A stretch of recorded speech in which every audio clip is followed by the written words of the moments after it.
வணக்கம். பரபரப்பு மீடியா செய்திகளுக்காக நான் நிரோஷன். ஒரே நொடியில் ஒரு நகரம் அமைதியை இழக்கலாம். ஒரே மனிதன் ஆயிரக்கணக்கான உயிர்களுக்கு பகைவராக மாறலாம். அதை இந்திய உளவுத்துறை தடுத்து நிறுத்தியது. ராவின் இரவு நேர உளவு பார்த்தலில் ஒரு நிழல் மட்டும் நகர்ந்தது.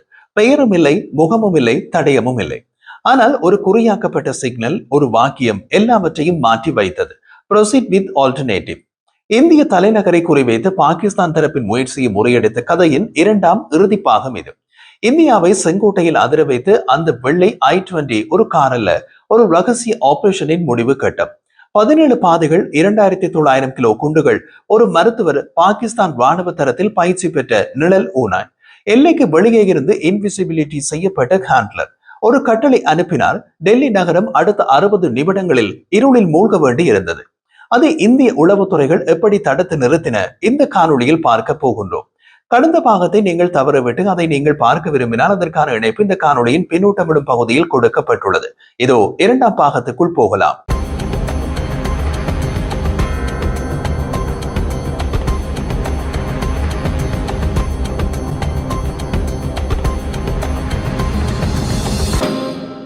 டெல்லியில் பல இலக்குகளை தாக்க திட்டமிட்டவர்கள் வெடிப்பொருட்கள் அனைத்தையும் எங்கு வைத்திருந்தார்கள்? ஃபரீதாபாத் நகரில் இருந்து 2 மறைமுக குடியிருப்புகளில். அவை வெளிப்படையாக பார்த்தால் சாதாரண அபார்ட்மெண்ட், ஆனால் உள்ளே ஒரு முழு குண்டு தொழிற்சாலை. ஒரு அண்டை வீட்டுக்காரர் புகார் கொடுத்தது, சார், இந்த அறையில் இரவு நேரத்தில் அதிக நடமாட்டம் நடக்கின்றது. ஆண் பெண் வருகிறார்களா? அவர்களது நோக்கம் மற்றொரு வகை ஒழுக்க காவல். ஆனால் இந்த புகார் இந்திய பாதுகாப்பு துறையின் கண்களில் முக்கியமான உளவு பதிவு. அந்த அறையை கையாண்ட போது அதிகாரிகள் முதலில் சொன்னது, இது ஒரு ஸ்டூடெண்ட் ரூம் இல்லை, இது ஒரு ஆயுத தயாரிப்பு சோதனை கூடம், இது ஒரு பம்ப் ஃபேக்டரி.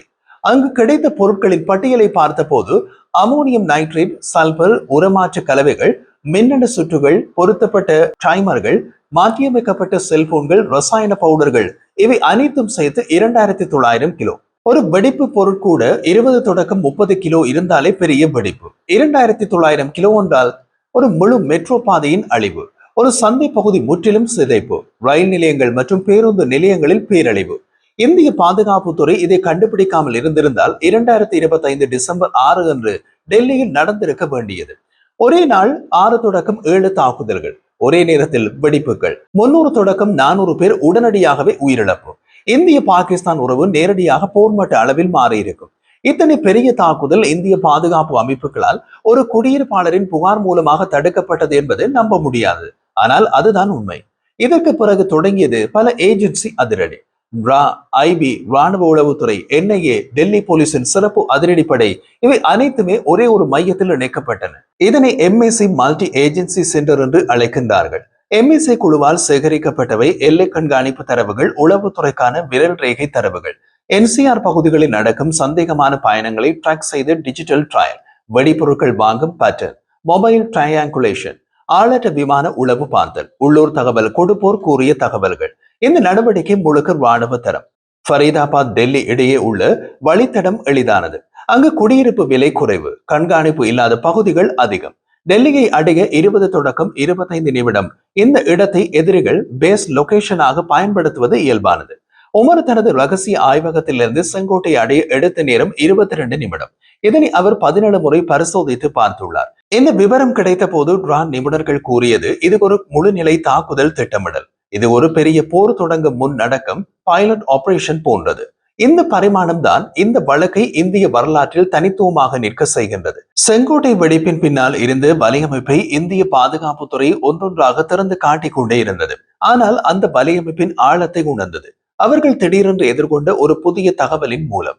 அந்த தகவல் இதில் டாக்டர் உமல், முஜம்மில், அதில் இவர்கள் மட்டுமல்ல, அவர்களுக்கு பின்னால் இன்னும் ஒரு மறைமுக சப்போர்ட் செயின் இருந்தது. இந்த சப்போர்ட் செயின் தான் இந்த திட்டத்தை இத்தனை மாதங்கள் இயக்கிக் கொண்டிருந்தது. இந்திய புலனாய்வு அமைப்புகளின் கணனி ஆய்வுகள் காட்டியது, கடந்த 18 மாதங்களில் உமர் 54 முறை பெயர் குறிப்பிடாத பணம் செலுத்தல்களை பயன்படுத்தி இருக்கின்றார். யூபிஐ, பேடிஎம், கூகுள் பே போன்ற பொதுவான வழிகளில் அல்ல. அவர் பயன்படுத்தியது முழுமையாக மறைபெயர்களில் திறக்கப்பட்ட டிஜிட்டல் வாலெட்ஸ். இந்த விவரம் தான் இந்திய பாதுகாப்பு துறைக்கு மிகப்பெரிய சிக்னல்.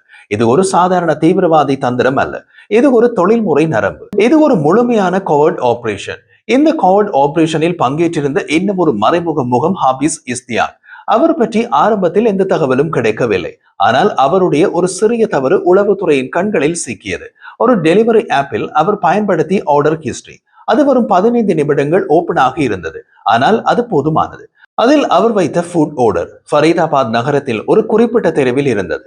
அந்த சேம் தெருவில் இருந்த குடியிருப்பாளர் தான் பின்னர் 2900 கிலோ வெடிபொருட்கள் கண்டுபிடிக்கப்பட்டது. இந்த ஒரு தவறு உளவுத்துறைக்கு பல அடுக்குகளை திறந்தது. இந்த பட்டியலை பார்த்தவுடன் ரோ அதிகாரிகள் சொன்னார்கள், இது ஒரு மருத்துவ பிரவுசிங் இல்லை, இப்படித்தான் இவர்கள் சிக்கிக் கொண்டார்கள்.